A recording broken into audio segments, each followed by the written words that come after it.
दोस्तों नमस्कार। Jason glory YouTube channel में एक बार फिर से आपका स्वागत है। डीएलएड फोर्थ सेमेस्टर में जो आपको प्रोजेक्ट फाइल तैयार करने के लिए वर्क दिया गया है, उसमें जो दूसरी फाइल है यात्रा वृत्तांत लिखना अथवा उसका पावर पॉइंट प्रेजेंटेशन बनाना, तो इस पे अगर आपको लिखना है, एक लेख तैयार करना है या आपको पावर पॉइंट प्रेजेंटेशन बनाना है, तो आप किस प्रकार से उसको बनाएंगे, तो इसको लेकर के हम चर्चा करेंगे। अगर आप चैनल पे नए हैं तो प्लीज़ चैनल को सब्सक्राइब करिए और वीडियो को ज़्यादा से ज़्यादा शेयर करिए। तो आइए देखते हैं कि यात्रा वृत्तांत के बारे में अगर लेख लिखना हो तो उसको कैसे हम तैयार करेंगे। तो सबसे पहले तो हम यही जानेंगे कि यात्रा वृत्तांत होता क्या है। तो यात्रा वृत्तांत के बारे में सबसे पहले हम चर्चा करेंगे। यात्रा वृत्तांत संस्मरण और रेखाचित्र से मिलती जुलती विधा है।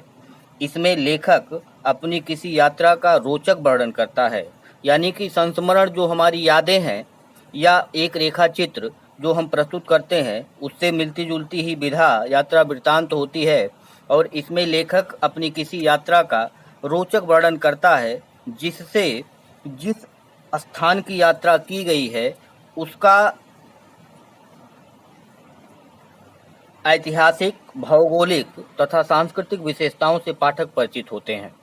तो जिस स्थान की कोई व्यक्ति यात्रा करता है, उसी को अगर वह रोचक ढंग से प्रस्तुत करता है तो इसी विधा को यात्रा वृत्तांत कहा जाता है। और उस स्थान के बारे में समाज, ऐतिहासिक, भौगोलिक तथा सांस्कृतिक विशेषताओं से परिचित होता है। सौंदर्य का बोध और कौतूहल जगाए रखने में ये यात्रा वृत्तांत की खूबियां हैं। यात्रा वृत्तांत विषय प्रधान भी हो सकता है और विषयी प्रधान भी हो सकता है, यानी कि कहीं पे जहां हम गए हैं उस पे आधारित हो सकता है या जो वहां की यात्रा किया है उस पे भी आधारित हो सकता है। तो यात्रा वृत्तांत सब कुछ मिला जुला करके कहीं पे हमने यात्रा किया है और उसी का अगर हमने रोचक ढंग से वर्णन किया तो वही यात्रा वृत्तांत होता है। तो यात्रा वृत्तांत अगर हम लिखना चाहते हैं तो कैसे कैसे लिख सकते हैं, इसके बारे में हम चर्चा करेंगे। अगर आप यात्रा वृत्तांत के बारे में प्रोजेक्ट फाइल तैयार कर रहे हैं तो आप कहीं की जो यात्रा किए हों और जो यात्रा आपको लगी हो कि हाँ ये हमारी सबसे अच्छी यात्रा रही हो, उसका आप रोचक पूर्ण ढंग से वर्णन कर सकते हैं इसमें। तो आप सबसे पहले बताएंगे कि यात्रा वृत्तांत होता क्या है और यात्रा वृत्तांत की विशेषताएं क्या होती हैं। तो हम आगे चर्चा कर रहे हैं कि यात्रा वृत्तांत की विशेषताएं क्या होती हैं। तो यात्रा वृत्तांत की जो विशेषताएं हैं उसमें जहाँ पे हम यात्रा करने गए हैं वहाँ पे यदि कोई प्राकृतिक स्थल हो तो उसका वर्णन हम बहुत अच्छी तरीके से कर सकते हैं, या वहाँ पे कोई ऐतिहासिक महत्व का स्थल है तो उसका हम वर्णन करेंगे, या वहाँ पे कोई ऐतिहासिक महत्व का भवन हो तो उसका हम वर्णन करेंगे। उस भवन का किस स्थापत्य कला के द्वारा वो बनाया गया है, इसका वर्णन हम उसमें कर सकते हैं। कोई आश्चर्यजनक घटना उस यात्रा में हुआ है या कोई आश्चर्यजनक वस्तु हमने देखा है तो उसका वर्णन हम उसमें कर सकते हैं। किसी ऐतिहासिक स्थान की या पुरातात्विक स्थान की जो सामाजिक, सांस्कृतिक व धार्मिक महत्व है उसका वर्णन हम अपनी यात्रा वृत्तांत में करते हैं, यानी वो किस काल का है, उसमें खुदाई वहाँ हुआ, क्या मिला, कैसे मिला, वहाँ की सामाजिक स्थिति क्या है, वहाँ की सांस्कृतिक स्थिति क्या है, वहाँ पे कौन कौन से धर्म के मानने वाले हैं, वहाँ का पहनावा क्या है, वहाँ का रहन सहन क्या है, इन सारी चीज़ों का वर्णन हम अपनी यात्रा वृत्तांत में कर सकते हैं जहाँ की हमने यात्रा की है। उसके बाद कुछ जो यात्रा वृत्तांत हैं उसके बारे में हम वर्णन इसमें कर सकते हैं। तो इसमें जैसे जो यह विधा शुरू हुई भारतीय हरिश्चंद्र के द्वारा, इसमें जो पहला यात्रा वृत्तांत लिखा गया, हरिद्वार और बैजनाथ, ये दो यात्रा वृत्तांत भारतेंद्र हरिश्चंद्र ने लिखा। इसके बाद जो बहुत प्रसिद्ध यात्रा वृत्तांत है राहुल सांकृत्यायन की, उसमें मेरी यूरोप यात्रा एक है और दूसरी मेरी तिब्बत यात्रा। रामवृक्ष बेनीपुरी ने लिखा है, पैरों में पंख बांधकर उड़ता चल कबूतर। ये रामवृक्ष बेनीपुरी की एक प्रसिद्ध यात्रा वृतांत है। यात्रा वृतांत की जो शैलियां होती हैं वो कौन कौन सी शैली, किस किस शैली में हम उसको लिख सकते हैं। तो सबसे पहले संस्मरणात्मक शैली। संस्मरणात्मक शैली में आप कहीं की यात्रा किए हो तो उसको आप जो जो आपको याद हो,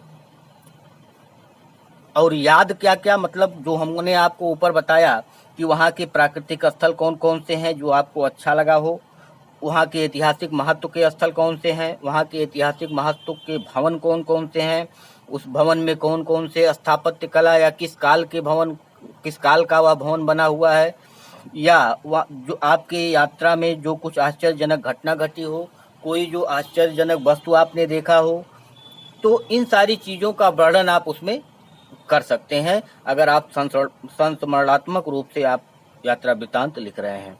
तो ये संस्मरणात्मक रूप से हो गया। दूसरी शैली है पत्र शैली। पत्र शैली, जैसे आपने कहीं की यात्रा किया, अब उस यात्रा को आप पत्र के माध्यम से किसी को बताना चाह रहे हैं, अपने बड़े भाई को बताना चाह रहे हैं, अपने छोटे भाई को बताना चाह रहे हैं, अपनी बहन को बताना चाह रहे हैं, अपनी माता को बताना चाह रहे हैं, अपने पिताजी को, अपने मित्र को, या किसी को भी आप अगर बताना चाह रहे हैं तो आपको पत्र शैली में आपको वह यात्रा वृतांत लिखना होगा। तो आपने जहाँ भी यात्रा किया उसमें आप उनको संबोधित करते हुए जिनको आप बताना चाह रहे हैं, एक पत्र की शैली में आप यात्रा वृतांत लिख सकते हैं। और तीसरा है डायरी शैली। डायरी शैली का मतलब जो आप अपने पास रखते हैं कि हमने कहीं की यात्रा किया तो वहाँ पे क्या क्या हमने देखा, अपने पास सुरक्षित रखने के लिए हम डायरी शैली में उसको लिख सकते हैं। या आत्मकथा शैली में कि जो जो वहाँ पे हमने घटनाएं देखी, जो वस्तु देखी, जो भवन देखा, जो स्थल देखा, जो स्थापत्य कला हमने देखा, वहाँ की सामाजिक स्थितियाँ, वहाँ की सांस्कृतिक स्थिति, वहाँ की राजनैतिक स्थिति, वहाँ की धार्मिक स्थिति, ये सारी चीज़ों का वर्णन हम अपने आप आत्मकथा के रूप में उसका हम कर सकते हैं। तो हम चार प्रकार की शैलियों में हम यात्रा वृतांत का वर्णन कर सकते हैं। तो आप इतना सब कुछ लिखने के बाद, यानी कि सबसे पहले यात्रा वृतांत होता क्या है, उसकी क्या विशेषताएं होती हैं, और कुछ प्रसिद्ध जो विशेषताएं हैं उसको लिखने के बाद जो प्रसिद्ध कुछ यात्रा वृतांत हैं उनको आप मेंशन कर दीजिएगा। मेंशन करने के बाद आप यात्रा वृतांत किस किस शैली में लिखा जा सकता है इसको आप मेंशन करिएगा, और इसको मेंशन करने के बाद आप फिर आगे अपनी कहीं की जो यात्रा किए हों, जो निश्चित रूप से आपको लगता हो कि वहाँ पे उसका वर्णन हम बहुत अच्छे तरीके से कर सकते हैं, तो वहाँ की जो प्राकृतिक स्थिति रही हो, वहाँ का जो ऐतिहासिक महत्व रहा हो, वहाँ के जो ऐतिहासिक महत्व का भवन रहा हो, कोई आश्चर्यजनक घटना घटी हो, तो आप जहाँ से यात्रा प्रारंभ किए और जहाँ पर आपने यात्रा जहाँ की वहाँ जा कर के आपने वहाँ क्या क्या देखा, तो इसका आप एक रोचक वर्णन आप इसमें कर सकते हैं। इस प्रकार से आपका जो दूसरा प्रोजेक्ट है वह तैयार हो जाएगा। और अगर वास्तव में आपने वहाँ की यात्रा की है जो आप लिखना चाह रहे हैं, वहाँ की यात्रा अगर वास्तव में आपने किया है तो उससे संबंधित अगर फोटोग्राफ्स आपके पास मौजूद हो, या आप कहीं ऐसे स्थल पे गए हो जिसका फोटोग्राफ्स आपको इंटरनेट पे मिल सकता हो, कहीं पत्रिका में मिल सकता हो, तो आप वहाँ से उसको कट करके और ला करके आप अपने प्रोजेक्ट में इस्तेमाल कर सकते हैं, जिससे आपका जो प्रोजेक्ट होगा वह बहुत अच्छा और बढ़िया बनेगा। तो आप अगर यात्रा वृतांत पे बनाना चाह रहे हैं तो यात्रा वृतांत के बारे में लिखिएगा, यात्रा वृतांत की विशेषताओं के बारे में लिखिएगा, और कुछ जो प्रसिद्ध यात्रा वृतांत हैं उसके बारे में आप थोड़ा थोड़ा वर्णन कर दीजिएगा। उसके बाद यात्रा वृतांत कौन कौन सी शैली में लिखी जाती है इसका आप वर्णन करिएगा। उसके बाद अपनी एक यात्रा वृतांत जो आपकी प्रसिद्ध यात्रा होगी उस पर बना करके आप 2-3 पेज में आप इसको मेंशन कर सकते हैं, जिससे आपका फाइल जो होगा वह बहुत अच्छा बनेगा। तो अगर आप इस पे बनाना चाहते हैं तो आप इस पे बनाइए। अभी इसके पहले हमने एक वीडियो डाला है, इसके बाद फिर 2 वीडियो हम डाल रहे हैं। चारों टॉपिक पे आपको एक एक वीडियो मिलेगा जो आप अच्छे से बना सकते हैं, जिसका मटेरियल आप अच्छे से खोज सकते हैं, उसी पे आप प्रोजेक्ट बनाइए और अपने विद्यालय में जमा करिए।